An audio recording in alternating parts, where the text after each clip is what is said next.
Alright guys, after everything that's been going on for the past few months, it's time for me to get back into the swing of things. It's time to start making some more paleo content, and it's time for me to start consuming some of the paleo content that I've missed. You see, because I've been on the road so much, I haven't had the opportunity to watch the remake of one of the greatest paleo documentaries of all time, Walking with Dinosaurs. The original from 1999 was one of my all-time favorites growing up. The way that it told the story of the rise and fall of the non-avian dinosaurs in the form of a narrative is honestly a huge inspiration for how I approach natural history education today. And yeah, I know that a lot of the designs are out of date, but again, it came out in 1999. Our understanding of dinosaurs has changed a lot in almost 30 years. So when I heard that there was going to be a remake for 2025, I lost my mind at how excited I was. So I'm gonna go watch this, and when I get back, we're gonna talk about it. Alright, be right back, guys. 5 hours later. Alright. I'm not mad. I don't even want to say that I disliked it, because that isn't true. However, if I'm being honest, I am disappointed. And based on the comments on the 2 different polls I recently put out, I'm guessing it's not actually for the reasons that you're thinking. However, I don't want to do like a full review of this, since apparently somewhere in the ballpark of 80% of you have not seen this documentary yet, with like 60% intending on watching it at some point. So I don't want to spoil it. However, there is one thing that I do want to talk about, because my feelings about this isn't gonna spoil anything. And don't think that I'm saying that you shouldn't go watch this documentary, because I do think it was a good show. It just wasn't a good successor to Walking with Dinosaurs. In 1999, when Walking with Dinosaurs came out, I was 12 years old. And I fell in love with how the 6 episodes of this program told the story of the Mesozoic era in a way that had never been done before. Then, 2 years later, Walking with Prehistoric Beasts came out covering the Cenozoic. And then 2 years after that, Walking with Monsters came out covering the Paleozoic. So they came out of order, but by 2003, we had a documentary series that covered the complete history of life on Earth. And yeah, like I said before, it is dated. Walking with Dinosaurs is 26 years old. But it was so successful, and it inspired people so much, including at least one 12-year-old little boy, that it absolutely blows my mind that no other major production company has tried to make a documentary series following that format ever since. Most of the paleo documentaries that have come out nowadays focus pretty heavily on the late Cretaceous. And I get it. It's not only the longest period of the Mesozoic, but it's also the time with some of the most famous and impressive animals that have ever lived. But it is hardly the whole story. 5 of the 6 episodes of Walking with Dinosaurs 2025 are specifically about Cretaceous animals. If they had called this Prehistoric Planet Season 3, I would have been fine with it. And now I say that, and as I'm recording this, Prehistoric Planet Season 3 just announced that they will be covering the Pleistocene. So, I don't even know anymore.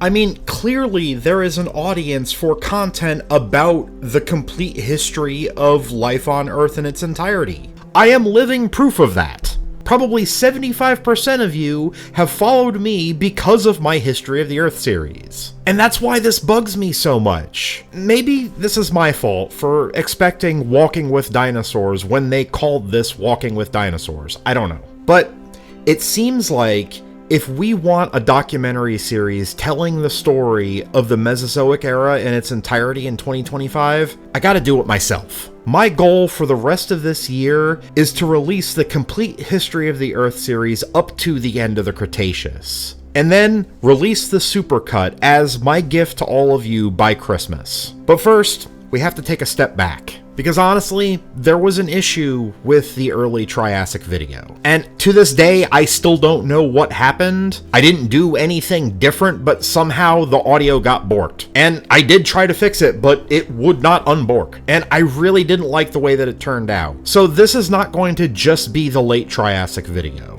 This is going to be the full Triassic video with remastered audio, so I have a version good enough for the supercut later this year, as well as, in my opinion, a version worthy of all of you.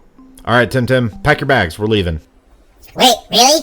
Yes! We get like 75 comments a week asking about this, and it's been raining the entire time! This place is driving me crazy!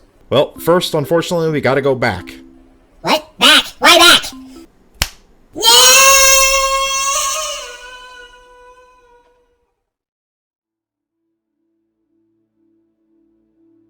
We have traveled from the birth of our planet over 4.5 billion years ago to the cooling and solidification of our crust and the formation of the moon. We had seen our world change as the eons ticked by, eventually forming multicellular life, and an explosion of what followed. This led to an arms race between different types of plants and animals for dominance. Different types of ecosystems and species came and went, but every time, new organisms rose to replace the fallen. We just kept bouncing back. That is, until we very nearly didn't. 252 million years ago, only about 5% of the species that existed 1 million years before were still alive. And it is in this sorry state that the Mesozoic era began. And unfortunately, for the handful of survivors that were left, they were not out of the woods just yet. The rate of extinctions did slow, but the planet's crippled state was going to make recovery much slower. It would take a daunting 30 million years just for life to reach a level of diversity anything close to what it had been like in the Permian. And that slow recovery, as well as what happens next, is going to be what we cover today. Ever since the Carboniferous period, we had seen the continents slowly coming together, and that was actually a contributing factor to the doomsday scenario we had just endured. The volcanic activity that was caused by these massive tectonic plates smashing into each other. But now, at long last, for the time being at least, the continents have gone dormant. And for the first time since there was any life running around on top of these plates, there was only one enormous landmass. Pangaea. Now, I have seen many a meme on the internet that has implied that if the continents were still joined together like how they were in the Triassic, the world would be in some way a better place. For some reason. And I gotta say, as somebody who has a pretty good understanding of what the world was like during this time, I don't understand this romanticized view of the supercontinent, because this geologic arrangement did not do any favors for the things living on the Earth at this time. Life on early Triassic Pangaea was hard. One of the main reasons was because with a landmass this big, it was basically impossible for rainwater to make its way into the interior. This was a process that had already started in the Permian when the continents were finally coming together. But when you add all the greenhouse gases that had been pumped into the atmosphere for the past million years, the end result was the biggest, hottest desert that has ever existed on our planet. Temperatures soared to a staggering 60 degrees Celsius or 140 degrees Fahrenheit. So basically, the lowest setting on your oven was what the majority of the land felt like. It's so hot. I'm so hungry. Yeah, unfortunately, the way the interior was didn't leave much food available. Lystrosaurus was one of the only Permian animals that could make a living. Basically, the same way that they had survived the Permian extinction, by burrowing underground and living on a diet of tough roots and tubers. I don't know. Maybe it's the heat or the lack of food, but I almost have this feeling of deja vu. Yeah, I don't know about that. It's so weird. I feel like we've talked about these guys before. And I feel like I would remember being stuck in a time that sucks this bad. Well, there was one area that gave a reprieve from this arid world, along the coasts, where just enough rain could come in to support a decent amount of vegetation, as well as within the oceans itself. And that fact may have led to several different groups of reptiles returning to a life in the sea, for the first time since their ancestors crawled out onto land 100 million years before. With so much of the land becoming a sun-baked desert, many different animals were forced to convert to a very different way of life. Only so many could inhabit the coastal forests, and the niches there came with a ton of competition. Now, the oceans were actually affected even more severely by the Great Dying, but there were a few groups that managed to pull through, like the bony and lobe-finned fish, sharks, and ammonites. And because conditions improved in the oceans faster than across Pangaea, these survivors were able to diversify and become the basis of the new marine food web. And a well-established food web would be all it took for many families of reptiles to return to their ancestral home in the ocean. And as a result of this, things started to get pretty weird, especially the freaks of evolution that took advantage of the explosion in population of shellfish and bivalves along the shallow coasts. One of the most bizarre examples is our old friend Adopodentatus, who we have an entire episode dedicated to. But Jar Jar here would not be alone.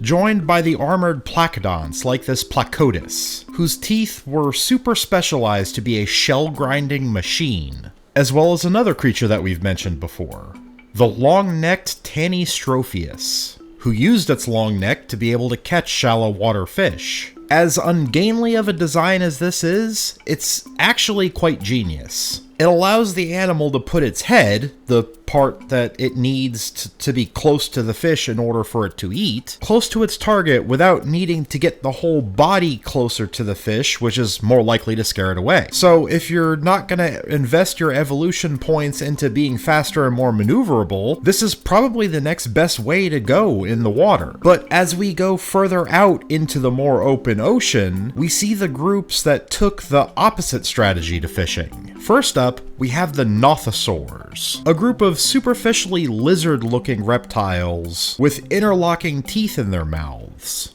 which again was an excellent tool for catching slippery fish. And in the future, this combination of adaptations as well as speed would come together to make the descendants of Rhynchosaurs like Nothosaurus, Lariasaurus, and Keechausaurus one of the most successful groups of marine reptiles of all time. Lariasaurus being particularly interesting, because it shows that these reptiles gave birth to live young. This is a trait that allowed them to spread into the open ocean, instead of having to remain on the coast where they could still come up onto land to lay eggs. But there was one more group of reptiles to adapt this reproductive strategy in the Triassic seas, and they would be the ones to grab dominance in their new kingdom, with animals like Gripaia and Utasasaurus. But they quickly came to dominate the Pathalassic Ocean. What gave them the edge was that they were by far the fastest animals around. These were the first ichthyosaurs, a clade of streamlined marine reptiles who took hydrodynamics to such an extreme that many people compare them to dolphins and modern fish today. But these were reptiles. This is a group that made the post-apocalyptic world their own, and by the end of this period, they were going to make it big. Very, very big. But there was one other group of reptiles that would seize this broken world for themselves. And in order to see them, we have to once again return to the land, where another arms race was about to begin. During the Permian, two major clades of amniotes were on an equal playing field with each other. In some environments and situations, being ectothermic, like the diapsids, was beneficial because it allowed you to go longer without food as long as you could get supplemental energy from the sun. But this also made you more reliant on warm climates to maintain a livable body temperature. Meanwhile, being endothermic, like many of the synapsids, allowed you to live in just about any environment or climate as long as you could find food. This is generally seen as more sustainable, but the truth is, it's also very expensive. Instead of only eating once a week or less, you're forced to constantly look for food to power your more calorie-dependent body. So really, it depends on the situation which is actually better. During the Permian, there was enough niches in both conditions to allow both endotherms and ectotherms to make a living, and it was actually slightly favorable to the synapsid endotherms. But times have changed, and in the early Triassic, it suddenly became much harder to survive if you were an animal that had to eat every single day. Because so much of the plant and animal life had been wiped out, you either become good at eating the hard-to-eat stuff like Lystrosaurus, or you were probably not going to be able to get what you needed. Lystro is actually one of the few synapsid success stories from the first half of the Triassic. With no competition or large predators, their population exploded, and at one point represented 75% of the vertebrate life on land. This is something that we have never seen from a single genus before or since, and it would give their family, the Dicynodonts, the best foothold in the Triassic of any other stem mammal. On the other hand, for the other groups of the therapsids, times were getting really tough. The huge, dominant Gorgonopsids were completely gone, and only a few types of Therocephalians and Cynodonts were left. The former had only hung on in a single species called Moscarinus, a dog-sized hunter who some scientists believe may have possessed venom glands. But unfortunately, this would not be enough to save them. In the end, they would disappear around 1 million years after the start of the Triassic. We Cynodonts would fare a little better than that, but it was starting to look bleak for the once proud stem mammals. Steve, I don't feel so good. We have to pull through this, Tim Tim. No, I think this is it for us. We're done for. I'm fading. I can feel it. And I still can't shake this feeling like we've been here before. Damn it, Tim Tim, we can't go out like this. No! In this time of weirdness,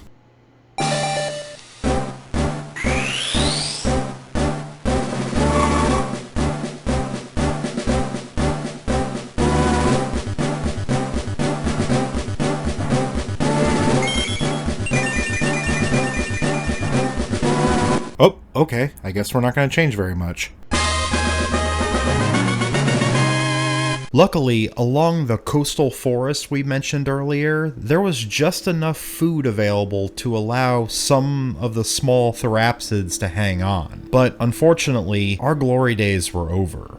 For now, we were going to have to survive in burrows hiding from the larger animals, able to become more dominant in this sun-baked world. In forms like this, the ferret-sized Thenraxodon, or the even smaller Microgomphodon. Ah, I don't want to be Microgomphodon. The name even makes me sound puny. You are puny, but that's how we're gonna survive. If you look around out here, you'll see why. As the Triassic continued, eventually new large animals were going to start to emerge. But now the global climate was favoring the ectothermic diapsids, so this was truly the start of the Age of Reptiles.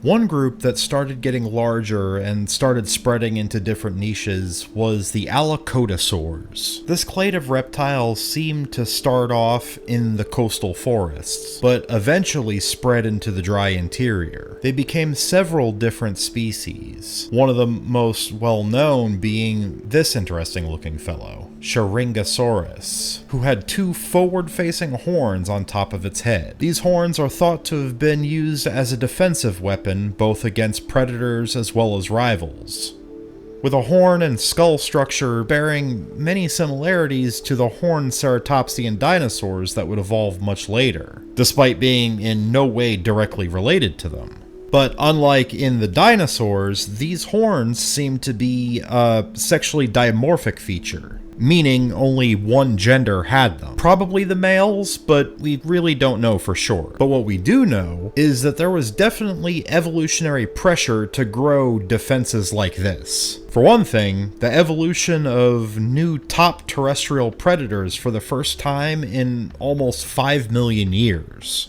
These first killers were from a clade of reptiles called the Archosaurs, and this would be the blueprint of things to come. This massive-headed monster is known as Rhynchosaurs, the first Archosaur apex predator. But when your choices of prey are a faster-running herbivore with defensive horns on its head, or what is basically a hot dog with feet, well, you could probably guess what was going to be on the menu most of the time. Listro had gone so long without any major competition or predators that when something finally did come along to fill those roles, they were no longer prepared to deal with them. Ironically, as the world slowly recovered from the Great Dying, the ones who pulled through and thrived in the post-apocalyptic world were not able to survive when the competition started to pick back up. But this would not be the end for the Dicynodonts as a whole, because Lystrosaurus had spread so far and wide in the first few million years of the Triassic, different surviving branches would live on and become entirely new species and genera wherever they could get by. But wherever they were now living under a new dynasty, because now it was the Archosaurs world. By around 235 million years ago, some of the plants that had hung on along the waterways for the past 20 million years had become better adapted to this hot, dry world. The dry interior of the continent was still largely desert, but conifers, cycads, and ferns were beginning to spread inland, making woodland environments available for herbivores to survive. And these dry conifer forests would be the setting of the next big explosion in animal diversity. Of course, in this hot world, water was key, so the greatest concentration of animals made their home around the rivers and swamps. And with these fresh waterways being such a rare and precious commodity to all life on Pangaea, it was a given that sooner or later something was going to come along to take advantage. For the first time, we would see animals adopt a very specific hunting strategy that relied on one inescapable fact: everything needs water. But now, it was no longer always safe to drink the water, because now, several different predators lurked just below the surface. The first to appear was a member of the amphibian Temnospondyls, a group that really pioneered this hunting strategy first for the vertebrates. But it had now been taken to an extreme, and they had become the most powerful Temnospondyls ever. The 6-meter or 20-foot long Mastodonsaurus. The kings of the rivers in these first several million years that these forests had spread across the land. And also, on a more modest note, another amphibian first appeared at this time. One that is much more recognizable today. Triadobatrachus, the first true frog. Despite doing well for the first several million years of the Triassic, and in fact using these waterways as a way that they survived the Permian extinction overall, the rivers would not be ruled by the amphibians forever. Especially as new herbivores like the Adopodentatus and Dicynodonts evolved into new species, and they were starting to become larger and more common. With this growing abundance of prey items, new predators were going to emerge as well. And whether it was on land or in the water, the Archosaurs were here to take over. And even the mighty Mastodonsaurus was going to feel the pressure. There were two groups that were going to evolve this kind of crocodile-like body plan. And ironically, neither one of them were true crocodiles. The Proterochampsians and the Phytosaurs. Now, they definitely look very crocodile-like, And they are also part of the same Archosaur family tree that crocodiles would eventually come from. But the actual closest relatives to true crocodiles were doing something very different at this time in Earth's history. Perhaps it was because these other groups were filling the ecological niche that eventually would be famously filled by them. After all, this now makes 3 groups of large ambush apex predators waiting at the water's edge, and probably making for some of the scariest rivers the world has ever seen. On land, despite the pressure from all these other types of animals, the Archosaurs were solidifying their dominance of the world, in a way not seen since the rise of the synapsids in the Permian. They were filling every possible ecologic niche. Herbivores like the armored Atosaurs and the bizarre beaked Rhynchosaurs joined the ranks of the Alacodosaurs and Dicynodonts, and started to branch out into all different sorts of specializations. And a few of the Archosaurs would actually start to develop more fleet-footed builds, designed for speed and maneuverability, and even a metabolism that, although wasn't quite endothermic, was notably higher than the standard ectotherms. These animals were part of a clade known as the Ava Metatarsilia. Creatures like Dromaeomeron, Silesaurus, Marasuchus, and this guy, Scleromochlus, which has been described as almost like a reptilian spring hare or kangaroo rat. And these are all super interesting animals for sure, as we definitely don't have anything like them today, but they were not on the top of the food chain in the early Triassic. That honor was held solely by the descendants of animals like Erythrosuchus, the Pseudosuchians. The time of the land crocs had truly begun, with the 13-foot, 500-pound Rhynchosaurus sitting at the very top of the food chain, and very little who could hope to challenge it. For the Ava Metatarsilia, their speed and agility was probably made a viable strategy by the fact that they had very little hope of overpowering the Pseudosuchian masters of this hot, dry world. And as long as the world remained like this, there was very little hope of that changing. But honestly, if we stop and take a look back for a minute, it was impressive that life was able to bounce back at all. In the past 30 million years, life had managed to claw its way back from the very edge of oblivion, and did so when the planet itself was not exactly the most hospitable for harboring life. Only now do we see things start to get back to a point where animals can start to specialize again. This could ultimately only happen with animals that could adapt to a world racked by constant drought-like conditions. So, the ectothermic reptiles were, in this case, the best evolved for the task. And as the world continues to heat up and get drier, that will continue to be the case. But one thing that we should all keep in mind at this point is nothing ever stays the same. Did I just hear thunder?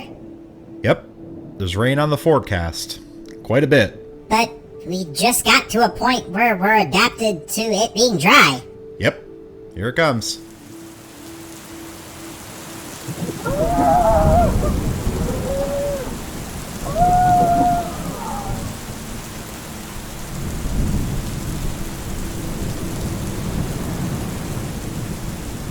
$234 million years ago, we pick up at a time where there was a major shift going on in the world's climate. For about the past 20 million years, all across Pangaea was an arid, sun-baked land, where other than in the coastal regions, it had hardly ever rained at all. But now, there was a change on the wind.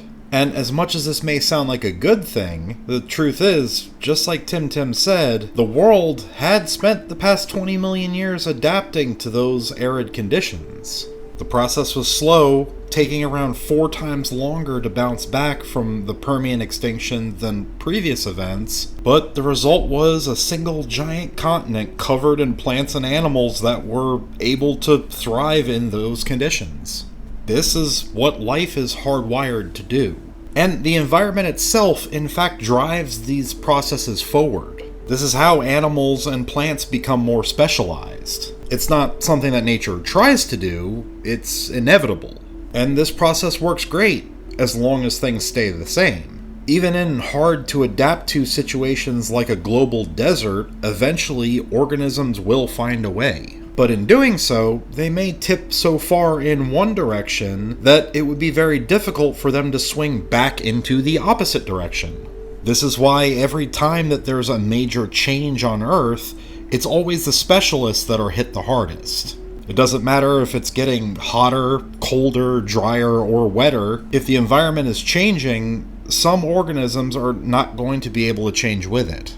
So, after all this time of this planet being like this, how did we get here?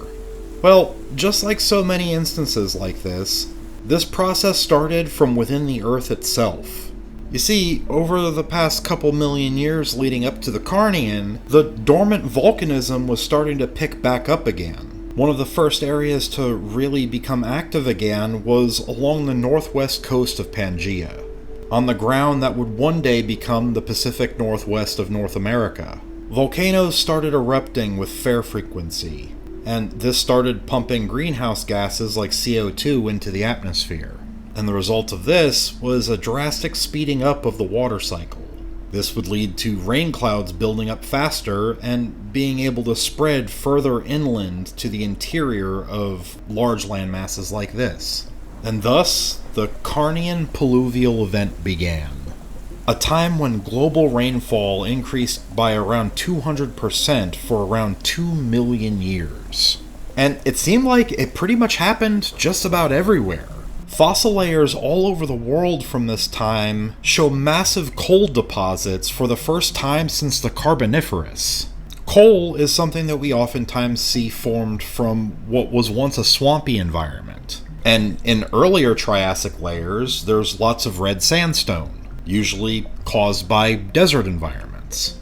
But I should probably explain, it didn't just rain continuously non-stop for 2 million years. I think a better way to think of this is to describe it kind of like how the Amazon is today. You know, every year the Amazon floods during the wet season, and that's why people call it the flooded forests. Imagine that, only now imagine that happening on top of an area that used to look like the Sahara Desert. And this was happening all over the planet every year for around 2 million years. This was such a drastic change over such a short period of time that many of the animals, like early Adopodentatus and many species of Dicynodonts, were going to struggle. And although this wasn't quite one of the big mass extinctions, this would change the trajectory of life going forward. For one thing, the increase in fresh water led to an explosion in different types of plants that were better adapted to this hot, wet world. And this would actually help to stabilize things later on.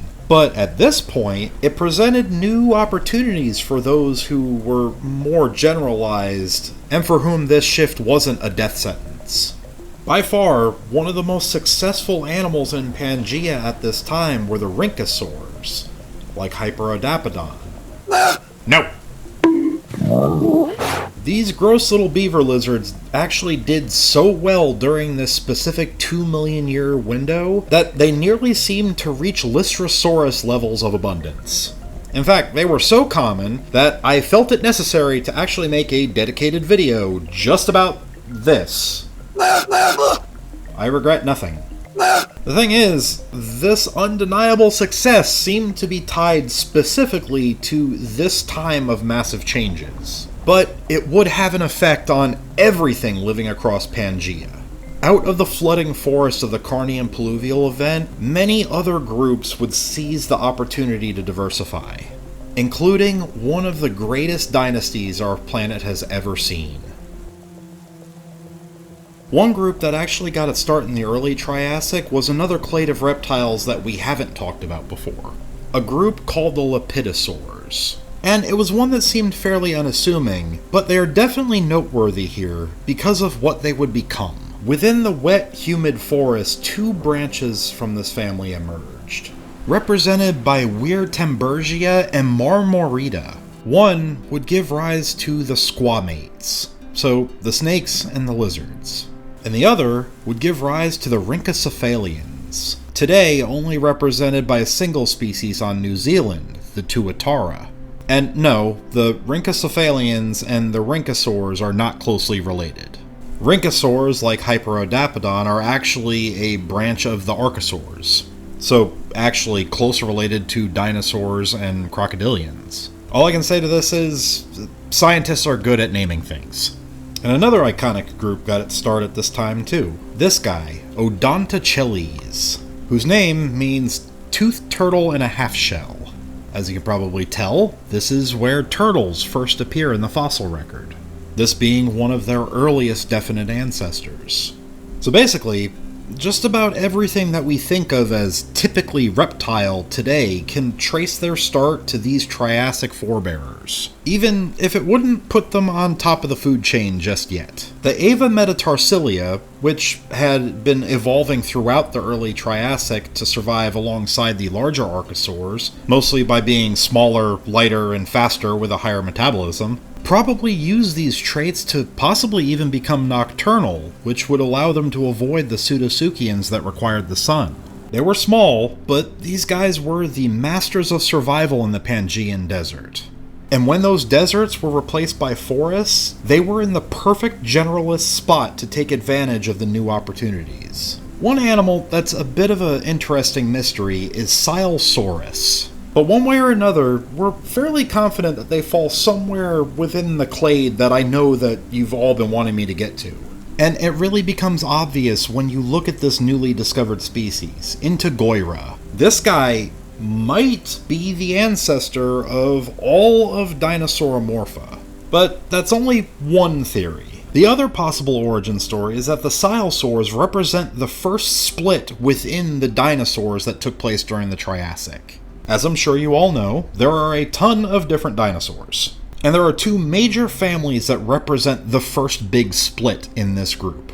The Saurischians, or lizard-hipped dinosaurs, and the Ornithischians, or bird-hipped dinosaurs. The Saurischians being the ones that really started to diversify first, splitting themselves into the sauropodomorphs and the theropods. Basically, the best way that I can describe the entire dinosaur family tree is that the long-necked sauropods and the mostly carnivorous theropods are all within the Saurischians. And everything else, from the horned dinosaurs to the duck-billed dinosaurs to the armored dinosaurs, are all within the Ornithischians. So going back to the Silesaurs, these guys are either the ancestor of all dinosaurs, or it's the ancestor of all of the dinosaurs except for the sauropods and theropods. And if it's the former, then the ancestor to the Ornithischians still remains unknown. Because there's actually a massive gap in our knowledge for that entire half of the dinosaur family tree until we get to the Jurassic period. But the other side is much better represented, and it's where most of our focus will be when talking about dinosaurs in this video. Many of the earliest members of the Saurischians first turn up around what will one day be South America. But, since there were no geographic barriers at the time, there was nothing holding them back from spreading across the supercontinent. We see this group adapt to all different types of strategies and being able to eat pretty much everything. The plant-eating early prosauropods had one particularly good strategy to help them switch to a herbivorous lifestyle: swallowing small stones called gastroliths. Having this gut full of tiny rocks would basically help them be able to break up plant matter. Meanwhile, the carnivores would continue to lean into their gracile bodies and fast metabolisms to make them more well-suited to fill the small to mid-sized predator roles, almost kind of becoming the foxes and coyotes of the late Triassic. But species like this, Tawa, and then we even have something in between come from the first major radiation of dinosaurs, with this guy, Eoraptor. Despite the name, this is obviously not a true raptor, and is actually believed to be a separate branch of the sauropodomorphs. And on top of that, this guy is actually thought to be an omnivore. The dinosaurs adapted to all sorts of different lifestyles during the Carnian, but for the most part, they still remained fairly small. With one exception, a family of dinosaurs that split off from both the prosauropods and the early theropods and start to become major predators. And honestly, you would be forgiven for thinking that these were theropods. After all, for a long time, scientists thought so too. These were the Herrerasaurs, ranging in size from about the same size as Tawa, about 2 meters or 6 feet long, to around twice that size. This put them higher on the food chain than any other dinosaurs at the time, but they would still not be the top Triassic reptiles, because this world still belonged to the Rawasuchians. And even though I know that we all have wanted to see the dinosaurs get their start, I would argue that that was not the most impressive leap in evolution that the Avametatarsilia made in the mid-Triassic. Because the descendants of Scaloromochlus, that tiny reptilian spring hare, were going to do something that no other vertebrate had done before. They were going to take to the air. And not just gliding, this was powered flight. They had evolved into the rhamphorhynchoid pterosaurs, many of them adapting long needle-like teeth for catching either fish or the previous rulers of the skies, the arthropods. But early on, they too remained fairly small. Most species like Eudimorphodon being around the size of a seagull or smaller. But from these small beginnings, the stage was set for things to come. And we're still not done. There was another group that was spreading and adapting to this new world. The Cynodonts had started to evolve again. And that means it's finally time. At long last.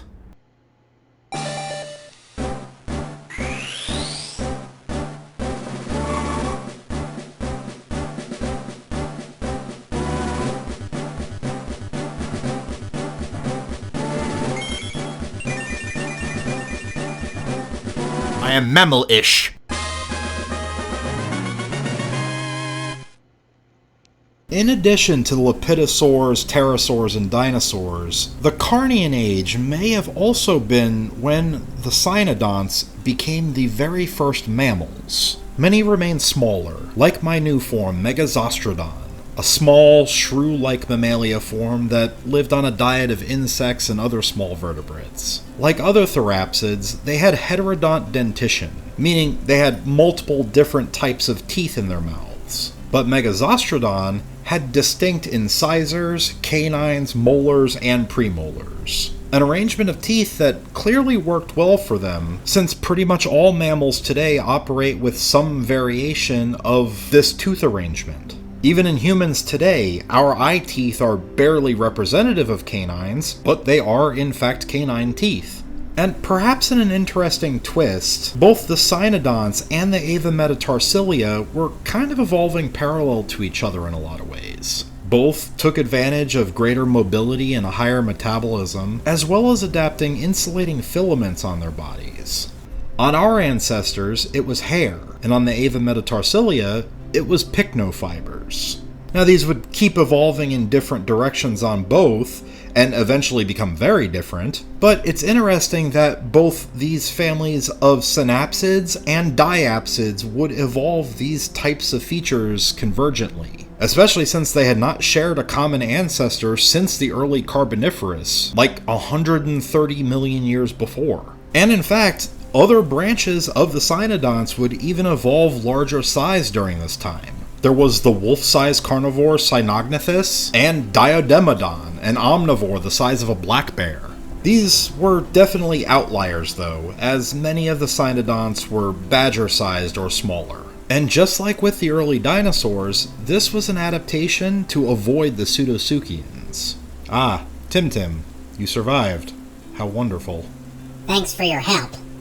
And I see that evolution hit you with a fat sack of ugly. Hey!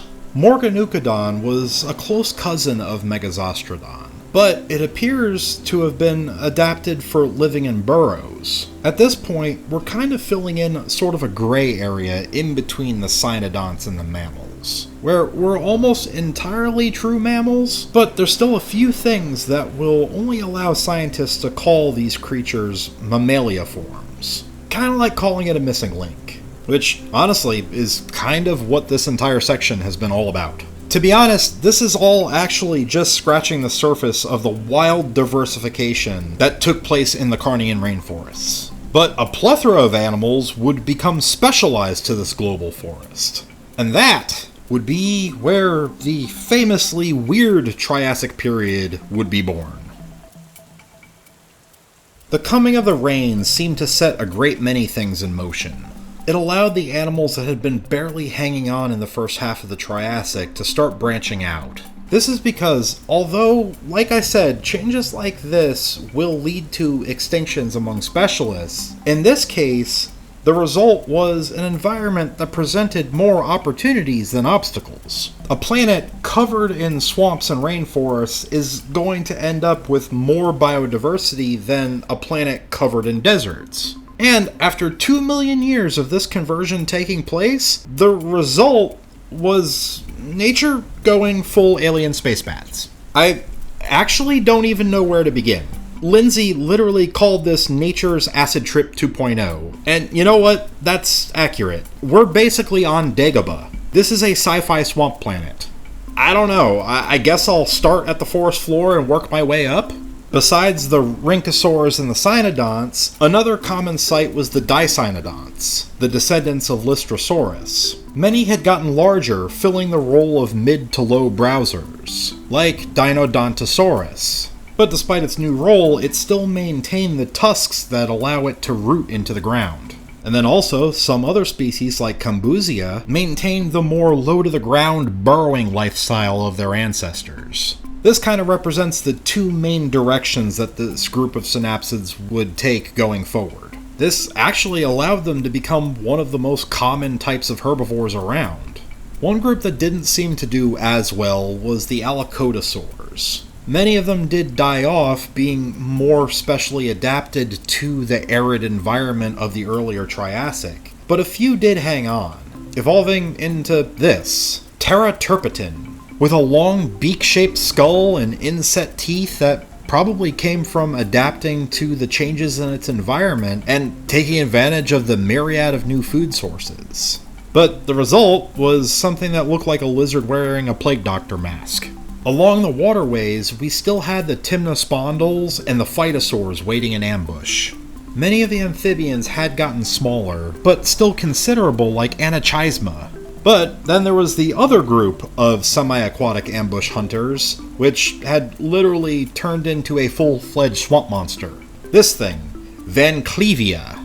But if anything, the true kings of the rivers were those non-crocodile crocodiles, the Phytosaurs, who had become the massive 25-foot-long Rhynchosaurs. So with these changes to the environment, it seems that life along the rivers had only gotten more dangerous, adapting to the explosion in available prey species, since everything still needs water. The Pseudotsuchians, which had been the top predators on land throughout the Triassic, were diversifying as well. One group would actually evolve in an interestingly familiar way. Seemingly completely separate from the first dinosaurs, but alongside those dinosaurs, another group of archosaurs evolved bipedalism, meaning walking on two legs, making for the most dinosaur-looking not dinosaurs to ever exist, the Poposaurs. Look at this, and understand that this is not a dinosaur. They evolved convergently alongside theropods and the Herrerasaurs at the same time. But by far the top predators were the Pseudotsuchians that remained on four legs, like Saurosuchus, which had gotten to be about the same size as Rhynchosaurs, only on the land. So it seemed like with all of these predators in the water and in the forest, there was a lot of pressure to try to avoid these dangers. The two best places to go being either down into burrows or up into the trees. So as you would expect, we see a number of weird and wonderful arboreal reptiles from this time. First, we have something that looks like a chameleon with a bird head, also sporting a large claw on its front limbs and a claw-like spur at the end of its prehensile tail. This is a Drepannosaur called Drepannosaurus. And despite looking like someone hit the randomize button on the Spore Creature Creator, it's actually one of the least bizarre of these tree-dwelling critters. Here we have this one. It looks sort of similar to Adopodentatus, only stretched out with its prehensile tail replaced with something that looks like one of those spinning grass seeds called Hyperonectar.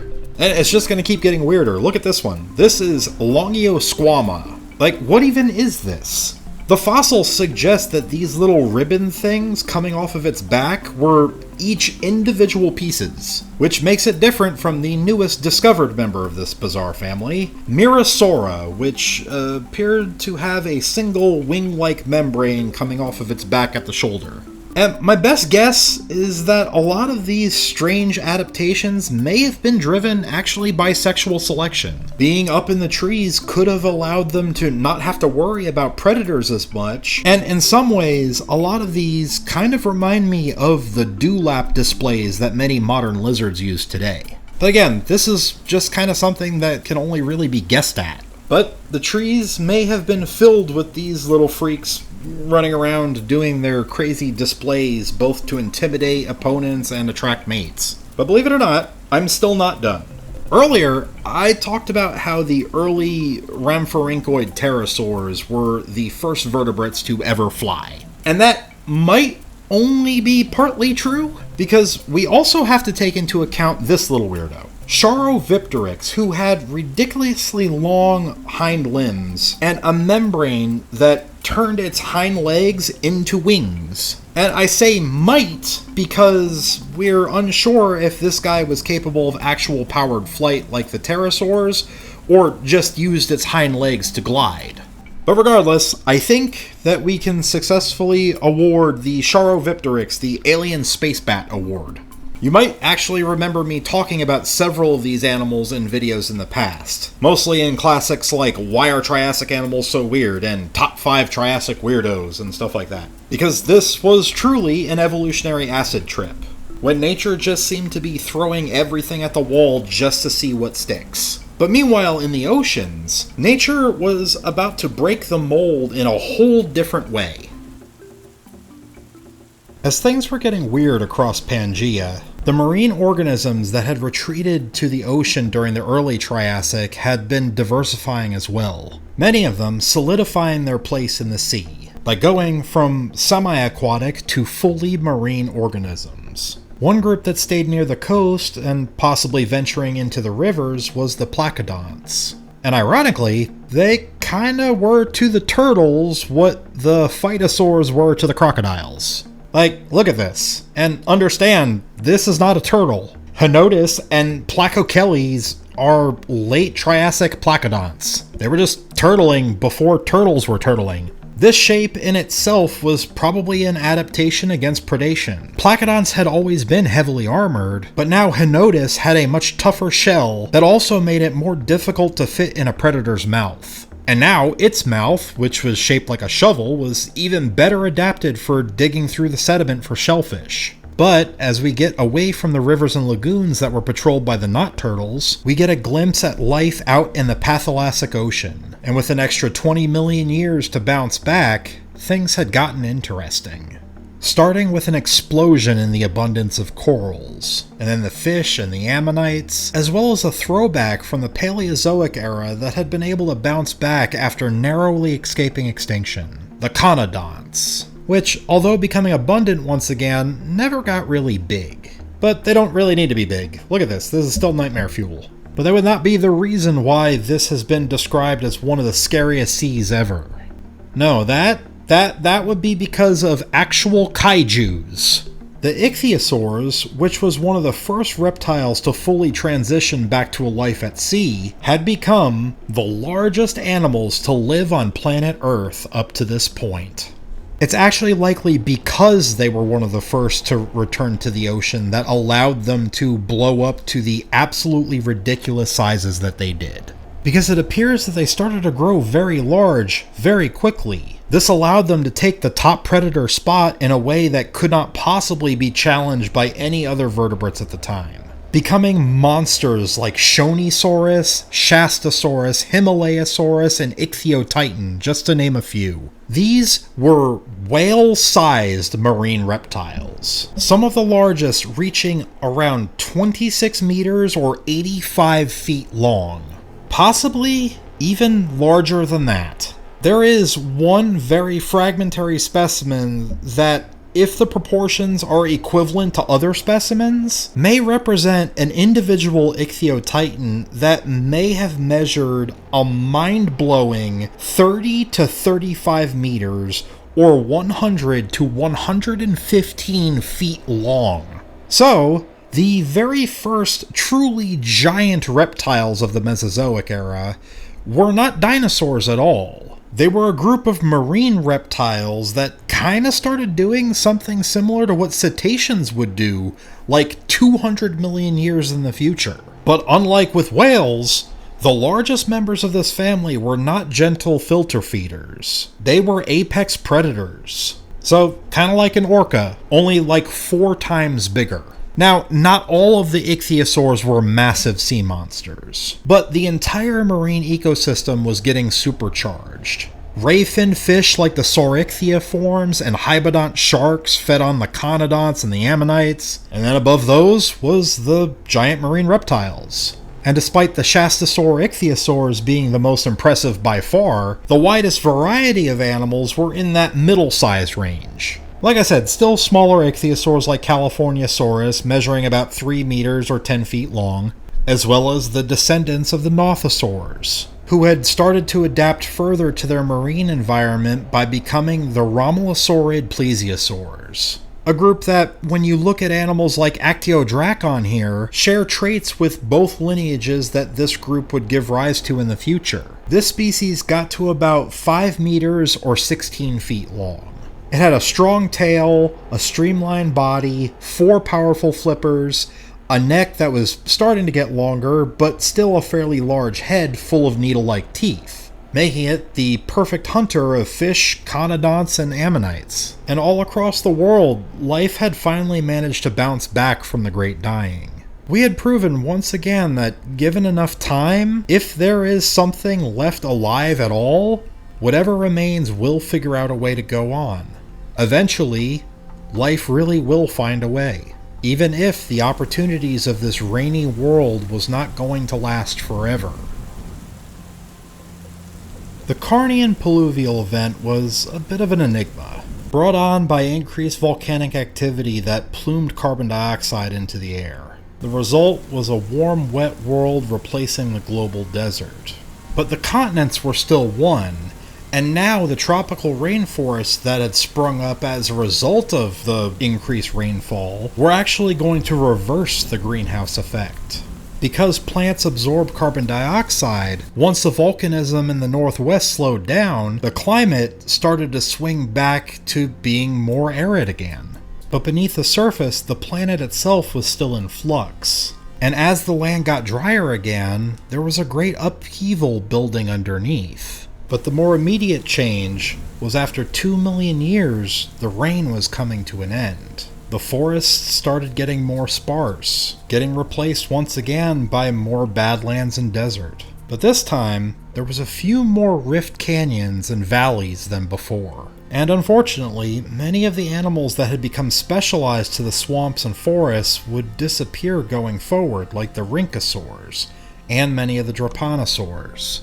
But unlike in the early Triassic, there was now a much, much larger pool of biodiversity than before. And with the forest starting to open up, this allowed many of the animals going into the late Triassic to reach truly impressive sizes, as they adapted to the more arid world once again. Most of the time, when people talk about the Mesozoic era, the focus tends to be on the Jurassic and Cretaceous, especially when talking about big animals. The Triassic has always been seen as a time of small beginnings. One of the most famous of the Triassic dinosaurs is Coelophysis, mostly because of the 1,000 or so specimens found at Ghost Ranch in New Mexico. And this is a fairly modest and run-of-the-mill early theropod, bearing a resemblance to Tawa, only more gracile. But Ghost Ranch has been a window into the Triassic world, because several other animals have been found alongside all those Coelophysis. At this time, this area was a semi-arid conifer forest.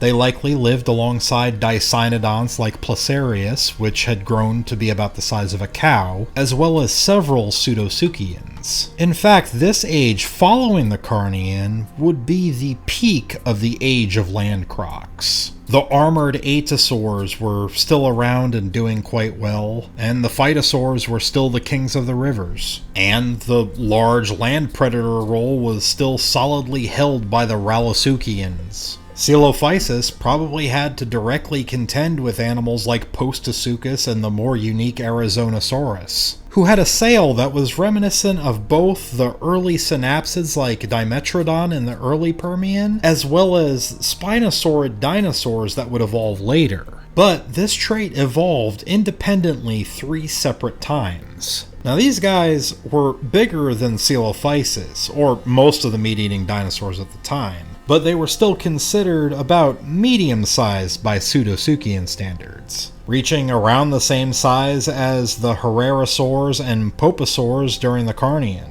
In fact, it's entirely possible that as these guys became more diverse in the drying climate, they may have pushed out the animals that filled that predator niche when the world was wetter. They may have been just as effective as predators, just better adapted to this. Now, the predatory dinosaurs may have been somewhat on the back foot compared to the larger land crocs, but there was one group that quickly rose to dominate in the late Triassic: the sauropodomorphs. These had become some of the largest land animals the world had ever seen, spreading across Pangaea and becoming titans like Lesemsaurus, which could reach around 12 meters or 40 feet long and up to 11 tons or 22,000 pounds. And we also have the slightly smaller but much more well-known Plateosaurus, at around 10 meters or 33 feet long and around 4 tons. One notable feature about Plateosaurus is that it was still largely bipedal, and with a group of large herbivores getting this big and abundant, it was bound to influence larger size and predators as well, specifically the Rauisuchian apex predators, becoming the massive Phaseolosuchus, the largest terrestrial carnivore the world had seen so far. This beast was actually right about the same size as Plateosaurus, 10 meters and 4 tons. To give you an idea of scale, this is basically an Allosaurus on 4 legs. And it should be noted that both the largest Triassic herbivore and the largest Triassic carnivore were actually found alongside each other, found in the same age rocks in Argentina, pointing to an ancient evolutionary arms race between predator and prey favoring greater body size, in what would one day become South America 210 million years ago. The world of the Triassic was not a world of small, weird, lizard-like animals crawling around with the first dinosaurs taking over. It was a diverse and sprawling ecosystem with all types of animals unlike anything alive today. It was, in essence, an alien world to our own, even as the beginnings of many of the lineages that we would come to recognize were just starting out.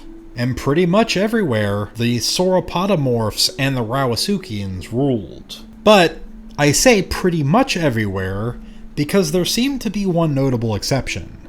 And we've actually talked about it in a previous video. You see, fossils found in Poland have shown that, at least in one instance, the spot of giant herbivore was not filled by a sauropodomorph, but instead was filled by a dicynodont called Lysovicia, which grew to the size of an elephant. And, instead of a Rauisuchian, a different archosaur called Smock was the top predator, which was either a Herrerasaur or a Poposaur. And it's unclear which because the remains are pretty fragmentary. And I won't get too far into the weeds on this.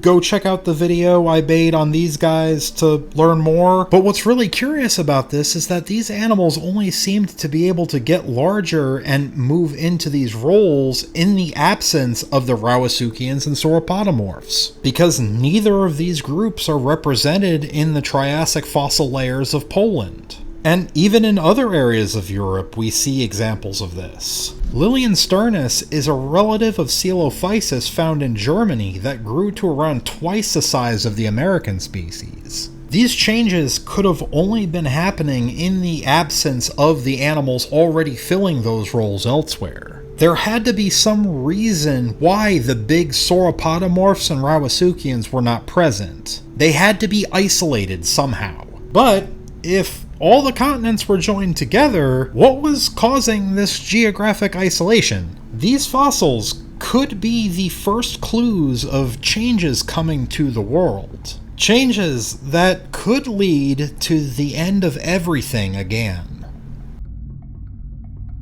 As the long dry period of the late Triassic continued, the world beneath these animals' feet was beginning to heat up as well. More and more rifts were starting to form, especially across the midsection of Pangaea, right about here. These valleys were actually subduction zones, where the crust was starting to collapse and the plates on either side were beginning to pull away from one another.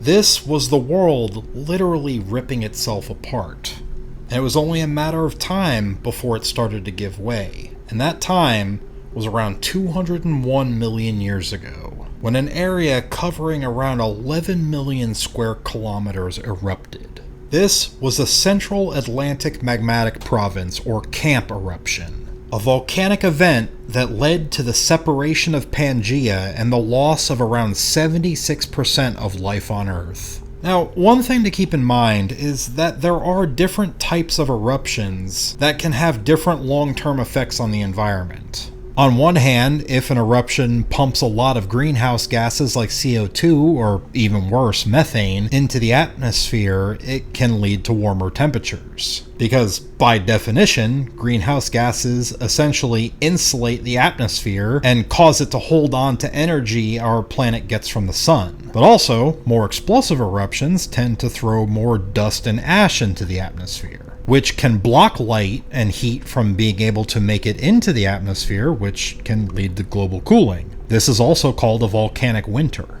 Or sometimes, volcanic activity can lead to global cooling in the short term, and when the ash and dust settles, the greenhouse gases remain, leading to a warming trend in the long term, as well as causing things like acid rain. So basically, it can go a couple of different ways. And in the case of the CAMP eruptions, it seems like we were going to start to experience a bit of a roller coaster effect of the climate. By some metrics, this is the largest volcanic event ever recorded on our planet. Over the course of about 600,000 years, an area about the size of the United States would burst open, exposing a wound in our planet full of magma. This took place over a couple of separate eruptions that lasted around 1,000 years each, give or take, causing the planet to go back and forth from volcanic winter to global warming and acid rain several times over this comparatively short period of geologic time. And this would shake life to its core. In the oceans, around 36% of life would be wiped out. So only around 1/3 the severity of the last extinction, but still not a good situation. As in many times when this happens, the corals are always hit hard, losing around 90% of their diversity. We nearly lost the ammonites again, with all but one major genera around at the time dying off, along with around 1/3 of bivalves. And this was officially the end of the line for the conodonts. The marine vertebrates did okay, the early plesiosaurs and many of the mid-sized ichthyosaurs managing to hold on. But unfortunately, the ones that didn't survive were the giant ichthyosaurs like Ichthyotitan. The placodonts disappeared along with many of the amphibians, and all of the phytosaurs and protochampsians were now extinct. But this extinction would hit terrestrial life even worse than life in the water. Perhaps because of the wildly swinging temperatures that many of the reptiles that came to dominate the land were unprepared for. After all, throughout the entire Triassic period, it had swung from dry to wet then back again, but for the most part, it had remained fairly warm throughout.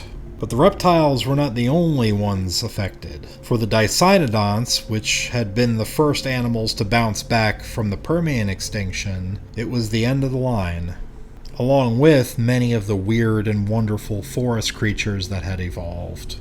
Many of the most powerful Archosaurs were devastated. The Atosaurs, Poposaurs, and top predator Rawasuchians were all gone. Like I said, only around 24% of the species that had evolved throughout the Triassic were still around 200 million years ago. And when the dust settled on the camp eruptions, a new shallow seaway was born, cleaving the supercontinent that had stood for 150 million years in two. For the squamates, turtles, early mammals, amphibians, and everything else that was left, it was a changed world. But one thing wasn't going to change. This world still belonged to the Archosaurs. One that had been surviving in the background since the Carnian is this guy, Hesperosuchus, a tiny pseudosuchian about the size of a medium-sized dog. It may be unassuming compared to the monsters of the Triassic, but this little land croc was one of the few to survive the mass extinction. And with the phytosaurs gone, it had a new niche presented to it, since, after all, everything still needs water. But of course, the group that fared the best was the Ava metatarsilia. Perhaps it was their metabolisms that allowed the early dinosaurs and pterosaurs to continue through the rolling volcanic winters and global warming, with the pycnofibers that they had developed allowing them to regulate their body temperature. Or perhaps it was their more advanced respiratory systems. Or it could have been their digestive systems along with eating gastroliths that allowed them to eat more different kinds of food. Even being able to survive on things like charcoal from the wildfires that were a side effect of this world's climate being turned on its head.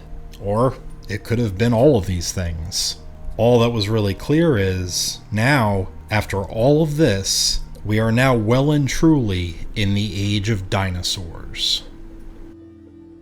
We have traveled from the birth of our planet over 4.5 billion years ago to the cooling and solidification of our crust and the formation of the moon. We had seen our world change as the eons ticked by, eventually forming multicellular life, and an explosion of what followed. This led to an arms race between different types of plants and animals for dominance. Different types of ecosystems and species came and went, but every time, new organisms rose to replace the fallen. Even faced with the closest life had ever come to oblivion, we just kept bouncing back. The Triassic period is regarded by most as a time dominated by some of the weirdest animals that have ever lived on Earth. And there is a very good reason why this is. The results of 96% of life being wiped out left a planet that was going to struggle to recover. And after 20 million years, life finally got the shot in the arm it needed to have a second explosion comparable to that of the Cambrian. But the reason why everything here seems so strange is honestly because it kind of exists in a bubble. There are many entire families that only exist in this 50 million year window of time. If the Triassic extinction didn't take place, many of these animals would have continued to evolve, and they may not seem so strange to us today. And yeah, that's assuming that we ever evolve at all in this hypothetical timeline, but you get what I'm saying. Every time that something happens that hits the reset button on life, we get a major radiation of new species to fill in the gaps left behind. We've seen it quite a few times already, and we will continue to see it going forward. I want to thank everyone who has stuck by me all this time. While I was in the process of writing this, we actually hit 220,000 subscribers, which is honestly a milestone that I never thought I would see. I mean, I literally made the second episode of this series about the Archean to celebrate when we hit 1,500 subscribers. I really don't even know what to say other than thank you. Whew, okay, that was a lot. On top of re-recording the early Triassic, I had no idea how I was going to cover everything in this one. But now, there's nowhere to go but forward. Tim, it's time to head on to the early Jurassic. Really? Like right now? Yep, next video. I can't guarantee that every video I put out this year will be a Mesozoic history of the Earth, but it's definitely time to make some headway. Do you think that maybe next time I can evolve into something that isn't tiny and pathetic? We may be in the wrong era for that.